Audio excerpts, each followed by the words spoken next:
While the Joker's away, Harley Quinn will play. Today we're having a look at the Mezco Toyz Living Dead Dolls Harley Quinn.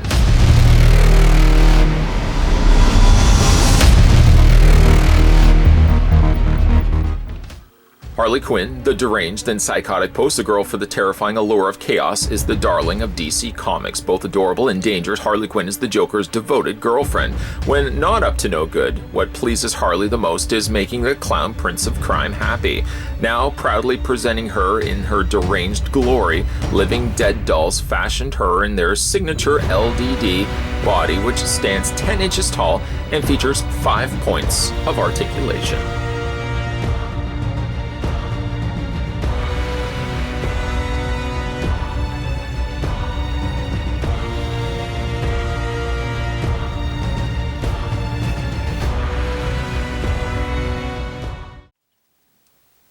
So 10 inches, they say. Well, let's prove that theory. Taking it to the top of her head, this is one of the reasons why I do this. You saw that it's right at the top of her head. If you look at the figure, she's 11.1 inches. You saw it. 11.1 inches. That's actually an inch taller than what they're claiming on the back of the packaging. I wonder why they do that. I can't think of anything that they could essentially subtract from the figure to actually make her the accurate 10 inches, but nonetheless, she's 11.1 inches in height, or in centimeters, you're looking at 28.1 centimeters in height. Accessory-wise, she comes included with a mallet. I have to admit, mallet's a little on the bland side. I mean, other than for the fact that the whole majority of the mallet is black cast plastic, the only other areas of color are the end bits. And it actually kind of looks like an old developing capsule for when you developed film back in the day. It really is one of the least desirable looking mallets that I've seen included with a Harley Quinn. At the very least, they could have incorporated something else. If black mallets with red ends and stars were their intent, perhaps they could have done something extra here just to break up, maybe some striping, candy cane striping, something. So it wasn't just very uninteresting, unappealing. I'm going to go back to this. Remind me. I'm going to put that right there. Remind me. It's right there. Let's have a look at the figure now. And the reasoning why I don't want to talk about what I'm about to talk about or what I wanted to talk about is there's something I want to talk about first and foremost. I'm going to get to that point as well. I'm basically, I'm shoehorning other things to the side while I'm gonna... Okay, so let's talk a little bit about Harley Quinn, the Living Dead doll. She actually is rather pretty. One of the prettiest Living Dead dolls, which really kind of goes against the conventional norm of Living Dead dolls being scary, terrifying, or disfigured in some way. Harley Quinn here is quite rather the opposite. She's a really pretty looking figure. I'd want to say on the inside as well as outside, but we know what a scary, dark place. Maybe that's what the Living Dead doll is more so for Harley Quinn. It's not really the external, it's rather the internal. That's really deep. That's a deep, profound statement. I really do like her face sculpt, though. It is impeccably pretty and beautiful. The lips are a piercing, jet black. Kind of wish that there was just a little bit of white right in the middle there, just to make it look like a little bit of the teeth are showing, but instead they've kept it completely closed shut. It does actually, and the reason why I say the white end of it, if you tilt it slightly, doesn't it almost look as if she was intended to have teeth? It's subtle, but the very subtlety though, luckily this camera and the lighting is picking that up. There's almost these little ridges to it that it looks like there should have been teeth in the middle there. Therefore, that should have then been painted white. And yet instead, they just painted the whole thing black. Her face is very bright and white, although there is a little bit of rouge that's been added to the cheek area. And then, of course, she's got the blue in the very piercing crystal blue eyes. And she's got some eyelashes there as well. What I do like about the hair, the hair is inside here. What I do like about the mask is that the mask they use is almost like a suede. It's almost got like a velour feel to it. It's textured slightly different than the rest of her body. The rest of her body, of course, is the conventional trademark Harley Quinn Jester outfit. Head to toe, there's really very little separation, departure really from what you would normally have imagined Harley Quinn to be wearing. So really, this is the truest form of Harley's attire. Doesn't get any truer than that. So her hair is not in there. I mean, if you were to take off her mask here, or not her mask, her cowl, you would see basically like a bald head underneath there. And there's also her ears. The one thing that's stopping you from doing that, from peeling this off completely, that is that they've attached it right here, right at the top of her forehead. Looks like just a little dollop of glue has just been enough to kind of keep this from coming undone. Part of me would have really loved for the fact that you could slightly remove this and you would get hair underneath that. It does feel slightly padded on the top, but it's more so padded because of the Jester hat than anything else. Speaking of padding, the sides here, as well as the pom-poms, is stuffed. There's a stuffing on the interior there, just to kind of fill that out so it doesn't sit limp. As we move further down, of course, she's got her collar, which has similar pom-poms, almost identical pom-poms to the ones on the tops here. And that carries over onto the back. It does have a zipper if you do want to unzip this. I don't know, not really sure why you would want to. Stitching is generally pretty good, but one of the big problems with the stitching that they use is the stitching leaves behind white marks. You can see it right here on the side. Actually, you see it better in the black than you do in the red.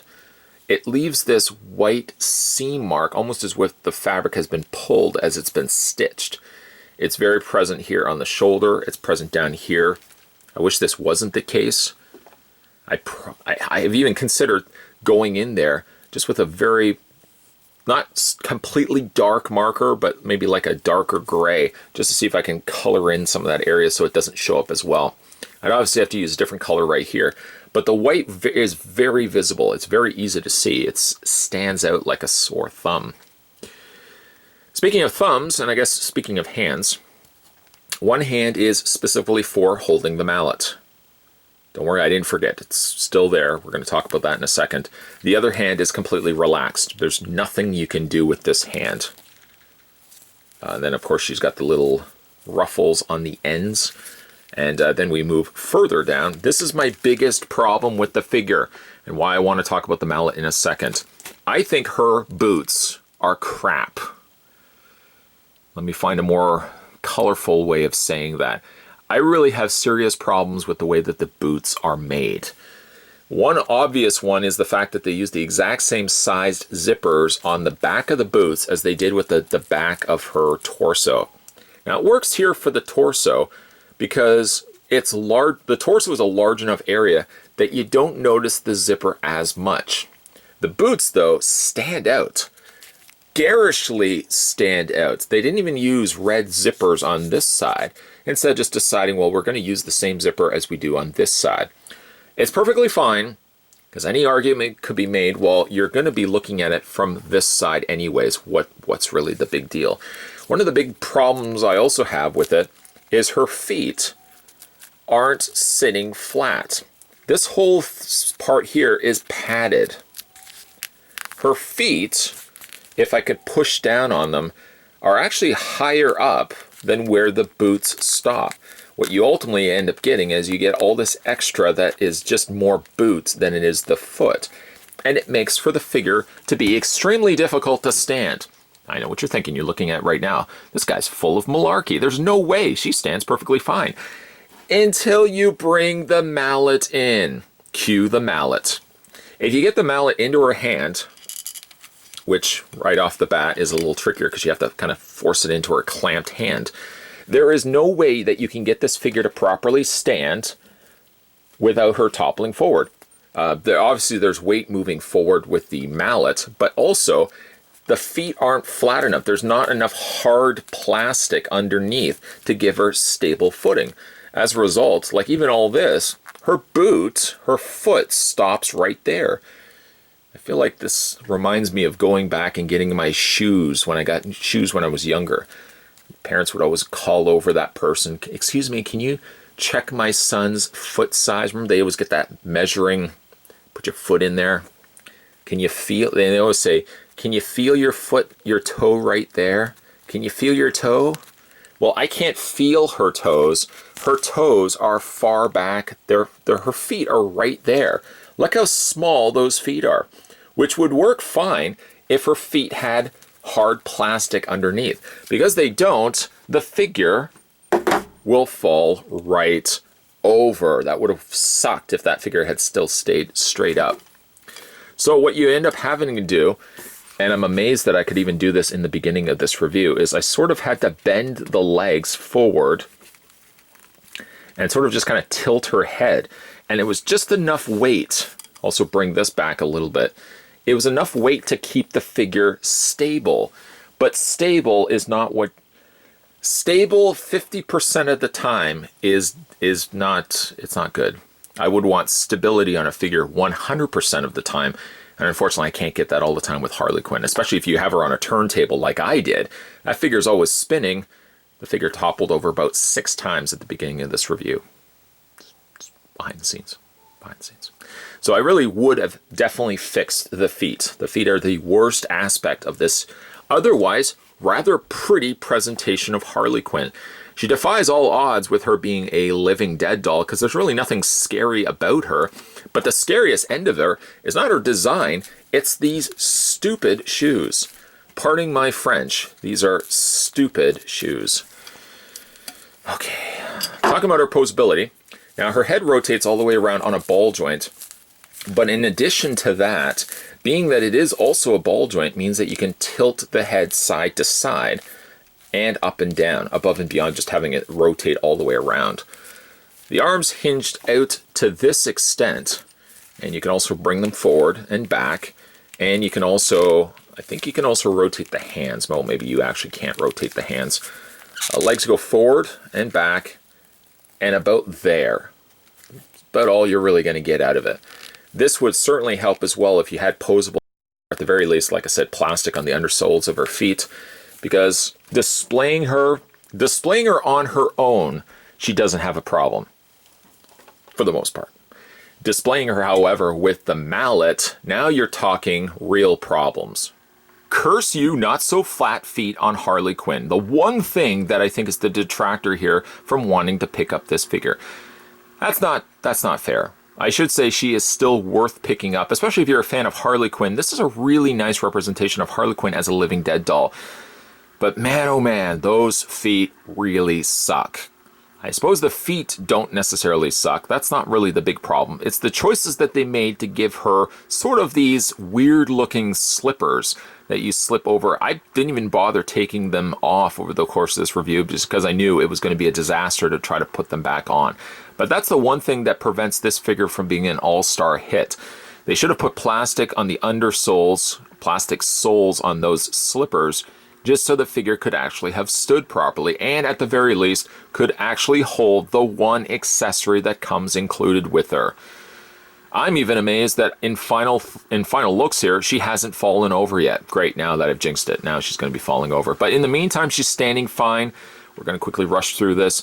A nice looking release, even though she doesn't quite fit the bill of a living dead doll, it's still a nice release of Harley Quinn. Like I said, I don't always pick up all the living dead doll releases, but there's certain ones that of course stand out to me.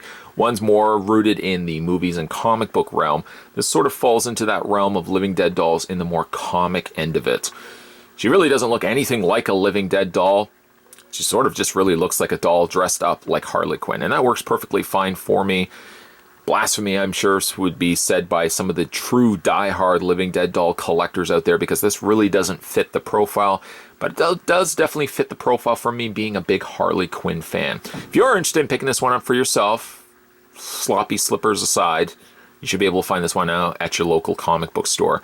And living dead dolls aren't the most expensive of things. You probably can pick it up for about $20 to $25. Today, though, we were having a look at, for the most part, nice looking release.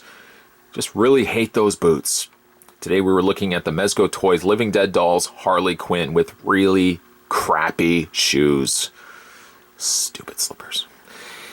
Don't be wearing stupid slippers when you are subscribing to this channel. That's the worst segues I think I've ever done over the course of the 9, almost 10 years that I've been doing this.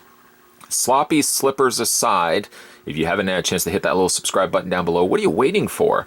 There's certainly more videos going to be coming your way, so you never want to miss a beat when it comes to future videos. Hit that little subscribe button down below, and while you're at it, if you want to check out some of my previously looked at Living Dead dolls, there's not a whole lot of them on this channel, but the ones that I have looked at are on a playlist called Living Dead Doll Reviews. You should be able to go back and have a look at all the ones that I've covered, ranging from the Chuckies, the Tiffanys. Also did a Michael Myers as well. There's a couple of cool, notable ones that you guys may want to check out. As always, guys, thanks for watching, as you always do. I'm just, again, amazed that she hasn't fallen over yet. I'm going to go play the lottery. I mean, this luck. You'll never find luck like this. As always, guys, thanks for watching, as you always do. I'll see you next time.